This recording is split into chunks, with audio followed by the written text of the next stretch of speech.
Hello, everyone. I'm Teresa Greco, the host of the Happy Hour, where we talk about the things that can help us to live our happiest life physically, mentally, emotionally, and spiritually. Today, I have a very interesting guest with us today. Her name is Dr. Rachel Melvald. Rachel, thank you so much for being on the show today. Thank you so much for having me. I'm so delighted to be on your podcast because I think a lot of our subject matter overlaps and intersects. My name's Dr. Rachel Melvald. I am the founder of Psychitecture, which is based on my history as a psychotherapist researcher as well as a designer who studied neuroscience and environmental psychology. So merging psychology and how we live in space. Yeah, which sounds so fascinating because as I was saying to you just offline, that I haven't really dived into the psychology around our spaces to say that, I know different interior designers that maybe try to keep some of these things in mind, some of the concepts that we're going to talk to today, but I think we should maybe consider taking them a little more seriously. And why I'm going to appreciate what you're going to share is that I would love it if my bedroom was like a sanctuary for me, that at the end of the day, I come to my room and I just like the cares of the world just melt away. And it's not like that. I come and my husband has turned our bedroom into like party zone by having the TV on full blast, him on his tablet, him on his cell phone, watching videos. I don't know what he's watching, but it's just like this, like it's like lights and noise. And I'm like, oh no. And I don't think he understands any of what we're going to talk about today, how important our spaces are to be able to regulate the nervous system, to be able to to settle the mind.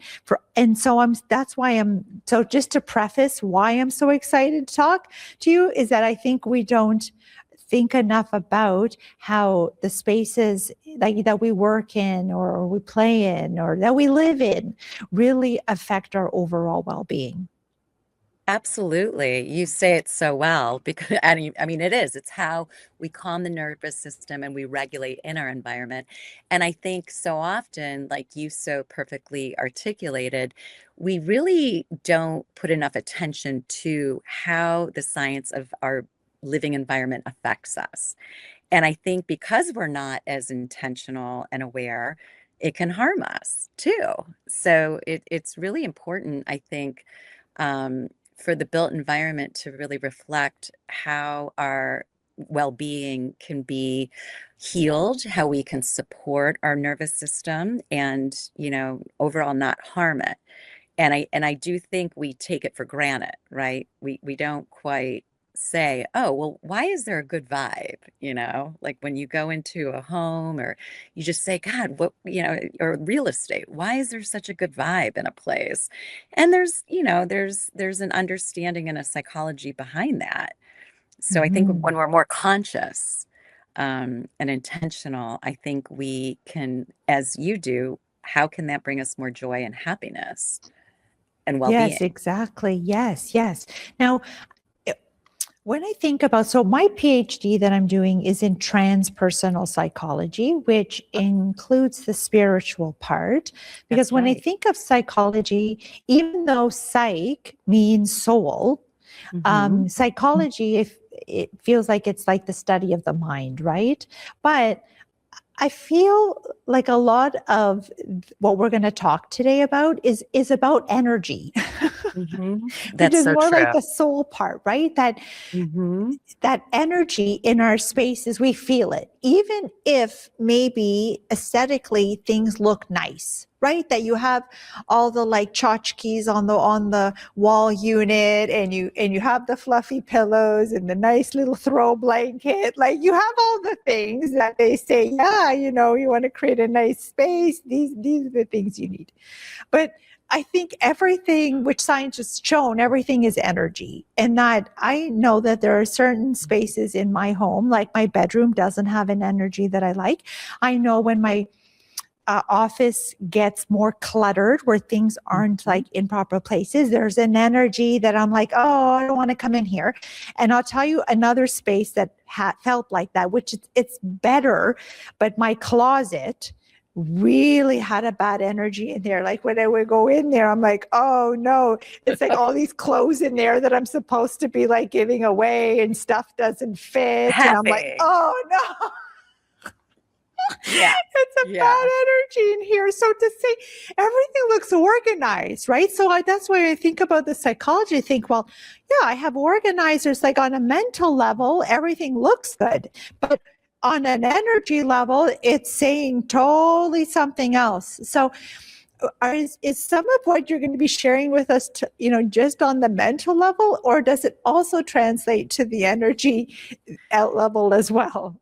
I think that's a great question because, I do believe that there is an energy in a space, right? And what is energy? I think that is a whole other topic. I mean, we could get into quantum physics and that whole Yes. discussion, because energy can sound woo-woo, right?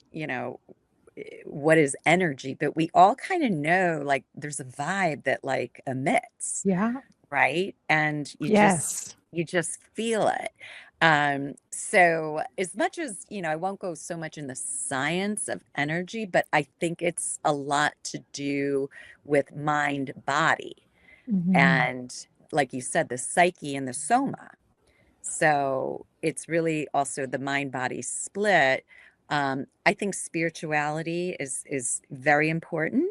I think there is that component that's hard. Again, it's like the quantum physics of it all.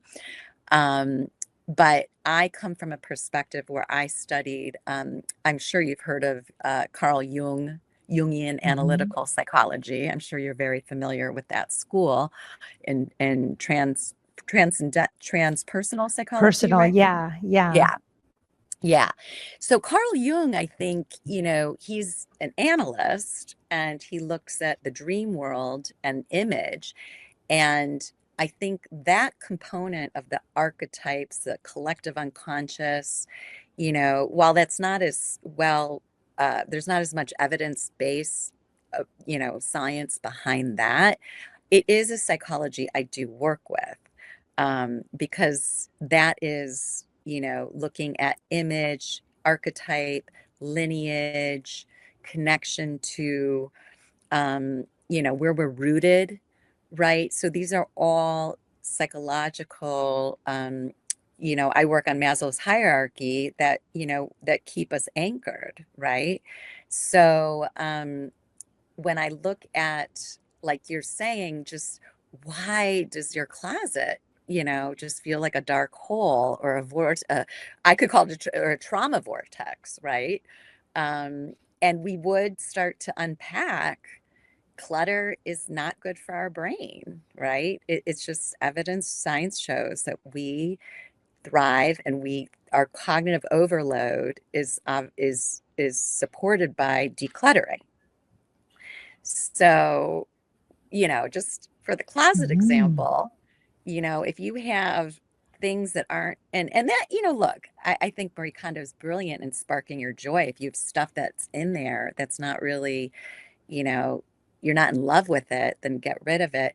But it's also what I talk about, and I was saying in my book, Neurodesign, we look at principles of decluttering and minimalism as healthier for our brains. So kind of our brain, the brain in the room wants to connect with objects of meaning, right? And if those objects, are something that overload the system, yes, that is going to be overwhelming and heavy. And we know in the body when things are heavy, we can go and collapse, right? So that's the psychology of the mind body in that small example. Yeah. And I think that with our very busy lifestyles, maybe people's homes are becoming more cluttered than Mhm. before. To say, like, if when women were in the home, let's say, and there was somebody that was tending to the house as part of their job, maybe there was more time to tend to the home. Whereas now, when both parents are working and then they come home and now they're rushing the kids off to extracurricular activities and one, Right. like it's a lot. It's a lot. Right. And that I know, from even friends of mine, that Saturday or Sunday is kind of left to now trying to organize the house so that there isn't that much clutter. So is clutter really something that, even from a science perspective, is developing into something more than what it was before? And maybe I'm kind of fascinated as to, like, what is it about a messy space that actually not only just energetically doesn't make us feel good, but what does it actually do to the body and the mind? Yeah, well, I think you bring up a very interesting point. What is, in terms of just historically, Yeah, developmentally and historically, how our cultural family systems have changed, yeah, and how, I don't know an exact study that I can cite on how, a two working parent family, when they're trying, just, somebody can't attend to the home every day, like you said, you have hmm, to kind of push it to the weekend. Um, and I think really it's lifestyle too, right? So lifestyle in your home space, of how you're divvying up your chores, how you're managing the household responsibility. My friend wrote this book called Fair Play, and it speaks to the domestic life and how, when that's not, you know, even in terms of co-creating of a plan to keep the place managed. And yeah, that's just looking at the psychology of relationships, right? So the psychology of relationships and how we relate in the home space is just as important as what our brains say when clutter starts to go into the cognitive overload. And that when you're looking at clutter, it's almost like, if our brains are very primitive, and the way that we kind of want to still, even though, to your point, even though we've evolved in terms of what the socialization of the home, our brains have not. Our brains are still looking at, are we in the war? Are we in the forest? Do we need clear paths or not? And that's a very, like, amygdala. You don't want to be in fight or flight, with clutter. You don't want, when you see a clear space, that's an opening where our limbic brain can, like, say, ah, hmm, and our nervous system can then, the parasympathetic nervous system can relax. So we could be hmm. more open and connect. Yeah, that's fascinating.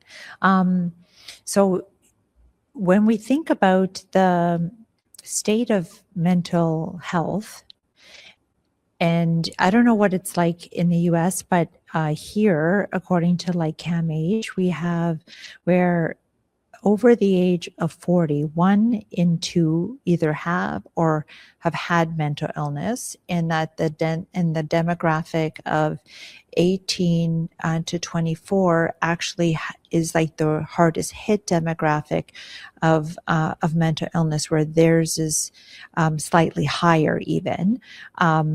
Also, we have 1 in 5 also diagnosed with mental illness too, but as you get older, it seems to be higher. So, how important is this then for our mental health, to say, if we have to prioritize? I mean, I think it's super important, right? But if we think about all the factors that are weighing hard on us, that are contributing to how we're feeling, um, how important is this? Well, yeah, I think that's really important. I thank you for that statistic. As a psychotherapist, I worked for the county Department of Mental Health. I've worked as a psychiatric social worker for like almost 15 years. And when you look at mental illness and those statistics, you say, oh, well, how is decorating really, like, Mhm. does it really matter, that much? And I'll say, because my entry into working with neurodesign in my business, Psychitecture, I saw that we all need to be dignified by our environment and our place. It's not even just a mental health issue. It's a matter of dignifying ourselves in the built environment. And I think, yes, especially with mental illness, if you look at a lot of, I work with the neurodivergent population, and I work with a lot of PTSD and trauma. And our sensory environment it can really impact how mental illness manifests, with psychotic disorders, with PTSD. My work with trauma and the neurodivergent population, you understand how sensory processing is so important to regulating one's mental health in your environment. So, you look at occupational therapy, how we sit, how we move, how we, how our spaces reflect, how we can feel more healed.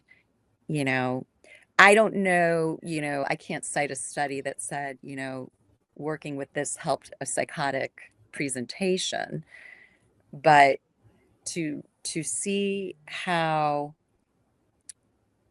lights, flashing lights, like you said, that is, if you had,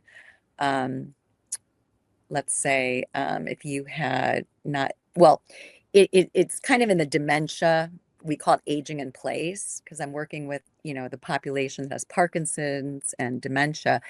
Strobe lights could induce a seizure, right? So we can look at these sources of science in our design space, I think, that could support or make a mental illness situation worse. Yes. Yeah, no, Especially with that totally PTSD. that makes sense. I also work with a neurodivergent population too as an educator. So I'm an educational technology consultant. So I work with, yes, in schools just twice a week, and I help them to use specialized software to help them to be more successful in school. But if I think about and I have many students now, which I've been teaching almost 30 years, and many of my students now have been labeled, I don't know, or diagnosed with ADHD. I have a friend of mine, I think she knew that earlier, but now she says that she's also slightly on the spectrum too. So there are also autistic students that I support as well. And when I think about, some of their sensitivities, one of my friend that has ADHD, she recognizes like how important decluttering her space is to helping her feel less scattered and, more organized and more on task and things. And so from like a perspective of a parent and the educator, when I think of how busy families are, just kind of, bridging what I had said too, just about how families, are operating, that they have, kids, and they're in so many different activities where I think we didn't, I don't, even when I grew up, my friends were not in like 3 or 5 different activities in one week. Like they had one. And now I speak to them, they're like, oh, Tuesday I have this, Wednesday I have this, Saturday I have this. I'm just like, oh my God, like when are you even home, right? To do work and like homework and things. Like they don't have homework anymore because they recognize that families are out, and it's just the dynamics are so different, right? So when I think about those particular individuals and the sensitivities of, people with autism, for example, all of that, environment with the lights and the noise, when you brought about the strobe light, right? It reminded me of how, the volume in a space and, the lighting and the type of lights and all of that can be very overstimulating. For I think even like the ADHD and the autism, and then you're saying the PTSD and also for trauma too. No, I yeah, the ADHD population under the neurodivergent umbrella, it's the same thing. It's the sensitivity of overstimulation and understimulation, Mm-hmm. right?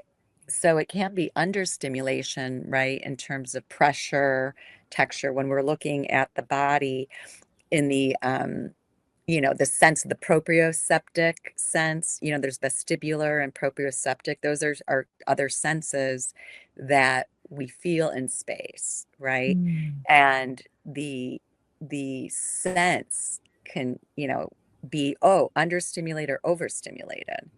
So it's so important to understand, yes, if you're, I think you said it was a client or a student who has ADHD, and they said that decluttering really supported their Mm. ability to focus. That's so great, um, because it's like you're also saying it's chaos, right? Families Yeah. can be in chaos, and in the ADHD brain, it's chaos.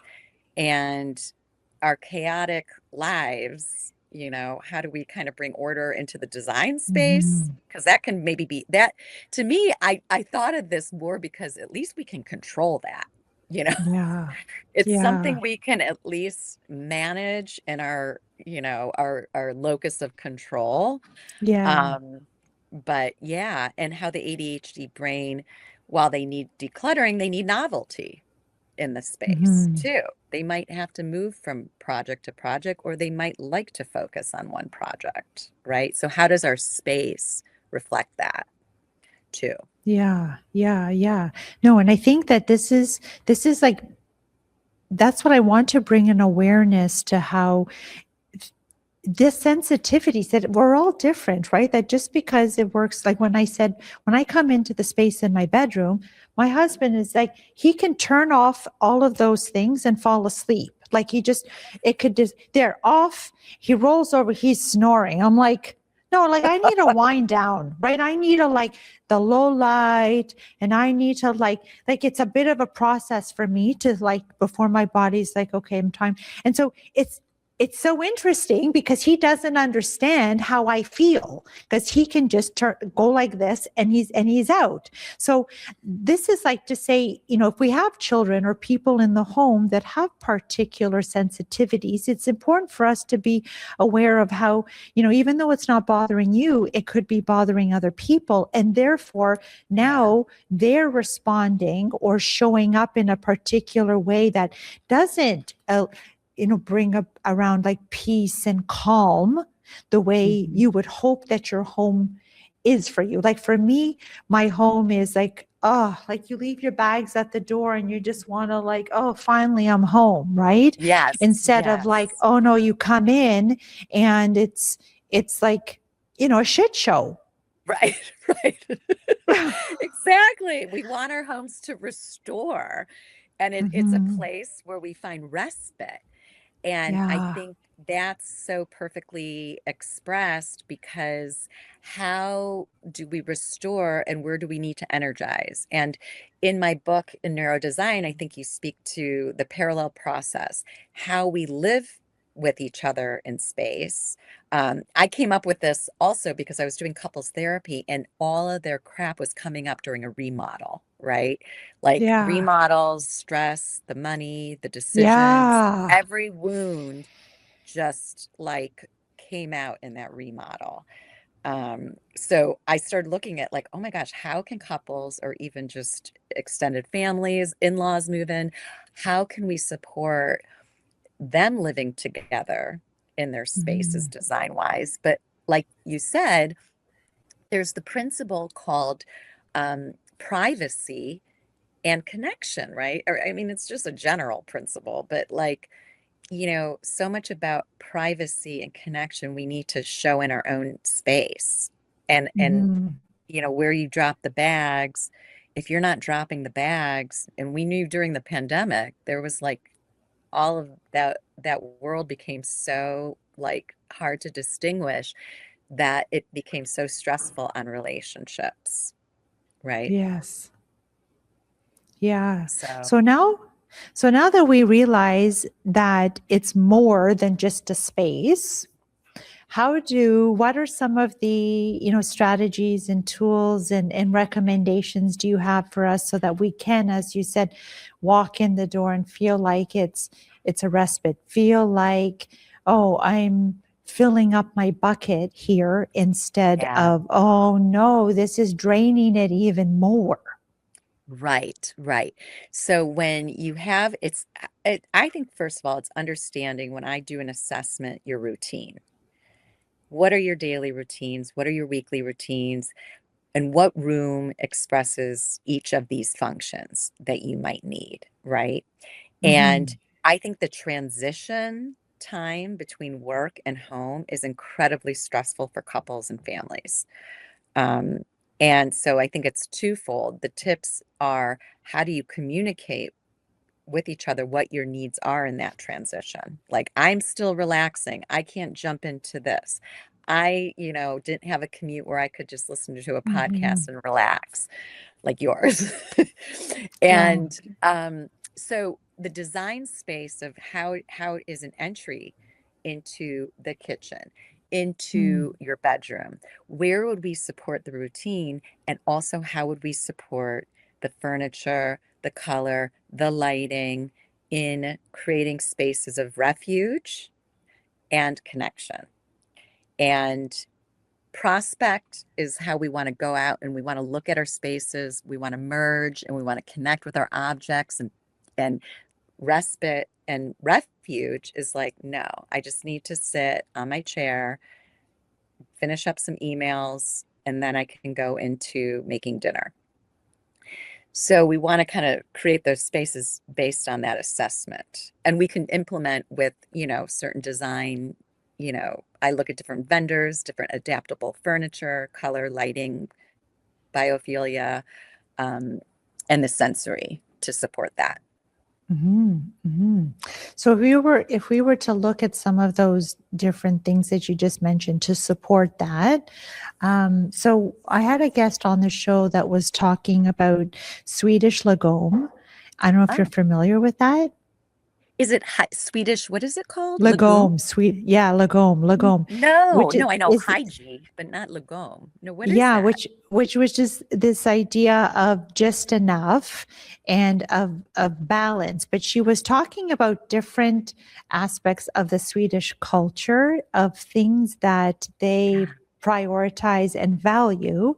And she was talking about one of the concepts is this idea of coziness, and that Yes. when they come in, the house has to have this cozy vibe to it. So she says Right. the lighting is very low in there, and it's like a lot of candlelit lighting, and a lot of the textures are ones that make you feel cozy. And then they have this other, like another tradition which is called fika, where they stop and she says people have, Yes. she's like maybe 1,000 mugs or something like that, because they really value the idea of like stopping and having a little sweet treat with a warm drink.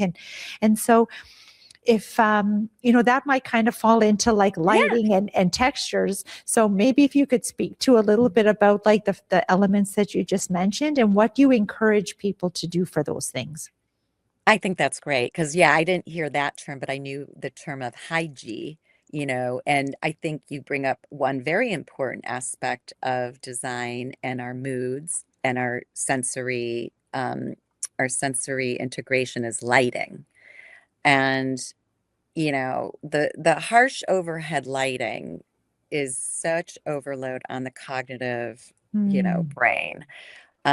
So low level ambient layered lighting is what they recommend in terms of how we can feel calm in that space. So it could be anything from, where is your task lighting? Where is your lamps for conversation? Low level lamps, table lamps. Um, if you want to use an accent light for a special picture or a piece of art, that's great to give that focus. But we really want to use ambient layered lighting for most of those purposes because it does show to regulate the nervous system. And like candlelight and that kind of thing too, it's warm, but it's really the layered effect that I think is optimal. Mhm. What about paint colors? What kind of colors do you recommend for people to have in their homes? Well, that's a great question because color psychology, I think really in terms of environmental psychology, it really, like I was saying, it goes back to the primitive brain. It goes back to nature. And like you said, this Mm, is not so complex in that we've just moved away from living in what our brains know in nature of, warm browns are grounding, right? Just like mm, stone, and those gray colors can be, really, I think gray is a big hot color now. Um, and blues and greens. We know we find obviously green is in nature and plants and blue the ocean. So these are mhm, fairly obvious, but they are calming, whereas in our primitive brain, red, obviously, mm. if you want a little passion, if you want a little instigation in the bedroom, why not throw in a pop of that? But if Mhm. you put your whole room as red, that would be very overly Yeah, stimulating, and your brain is saying, "Oh my God, like red alert." So, yeah, yeah, right? yeah, It's yeah, it's that it's a makes sense. sign. Yeah. Yeah, so it's Yeah. okay for accents, right? To say, because a home that's going to be those kind of neutrals, which Hmm. I can appreciate because I've had homes like that where it's either like it was a lot of taupes for a while and then it became just a lot of grays, right? Which it's a great base layer, right? So it goes with Right. lots of different things. And then I bring in the Right. Christmas red and then it's out again and it all seems to work. But and then even the guest that was talking about the Swedish Lagom, even she was saying about how things are just very simple. Like for their homes are very simple too, but Hmm. also I think they try to bring a lot of the nature into the home too. So wood and stone and things Uh-huh. like that. And do you think that those natural materials also affect us, like mentally or physically? Like Yeah, I think so because like with biophilia, the term biophilia is a now hot new it's no, I an old haven't heard term. of it. Oh, okay. So Yeah, we please. call it in environmental psychology terms, we call it biophilia, and how plant life restores us to healing. So it's Mm, just quite simply our connection to how nature heals us. And I give a few examples of when I had an office that was overlooking a balcony. I live in Southern California in Los Angeles, and we have the benefit of the weather and looking at opening up the doors. We get really nice indoor outdoor. We get that like adaptable indoor outdoor space. yeah. And so we get that, but also when I would look at the cypress trees just subtly moving in the wind, that has a regulatory effect on us. So when we look at Mm, even just nature moving ever so subtly, it really is giving our bodies a chance to, what in trauma recovery we call it, pendulate the system. So mm, naturally in your day, if you even look at a tree moving, if you don't have a window, which we do, like you had mentioned, yeah. windows and natural lighting is actually what really is the most healing. Um, Mm, that we would put plants in our spaces that could support us in accessing nature, the greenery. And I'll bring in another mm, environmental psychology, neuroscience topic of fractals.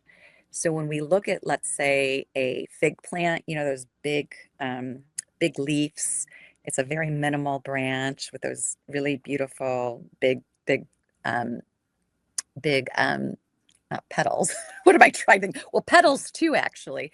Petals are all these small shapes that are naturally mm, occurring in our natural environment that actually primitively are beautiful and calm us. So there's a mm, whole thing on fractals. And if we use it, that's in patterns, wallpaper. So we could go into design with fractals.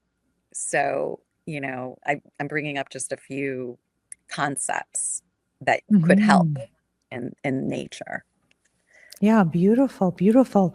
And so I think we have time for just maybe one more suggestion. What else would you recommend we do to try to bring a little more wellness to our spaces and to ourselves? Into ourselves, yes. Like I said, I think really introducing, I think the big things are lighting, color, and bringing in biophilia. So let's look at lighting and sensory, ambient, layered, color going back into connection with nature with maybe a pop in your home environment, Mm, and the use of biophilia, plants, and fractal patterns to calm the nervous system. mhm. I would say those are um, Yeah.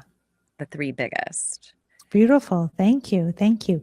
Now, if people wanted to purchase or find out more about your book, where can they do that? They can, my website is psychitecture.com, like architecture. And my book is called Neurodesign, The Art and Science of Harmonious Living, and they can find that on Amazon. Wonderful. And if they wanted to find out a little bit more about you, Oh, yeah. So you can go to my website, Psychitecture, and it's psych with an I, texture. So please feel free to email me there. I would be happy to hear from you. awesome. Yeah. And we're going to put all that information in the show notes. So I just Thanks. wanted to thank you so much for helping us to understand a little bit more about how our spaces affect our well-being. I think that, we don't talk about that enough. And for me, it's very fascinating to know that it actually has more of an impact than it's just a wall. Like, who cares? It's Right. actually, well, I think we need to care a little bit more than we think.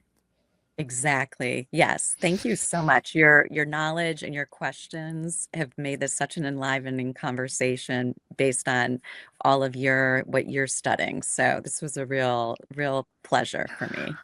Thank you. Thank you. If you enjoyed the show today, I encourage you to like and subscribe. If you want to find out more about me, my coaching and speaking services, please check out my website at www.teresagreco.ca.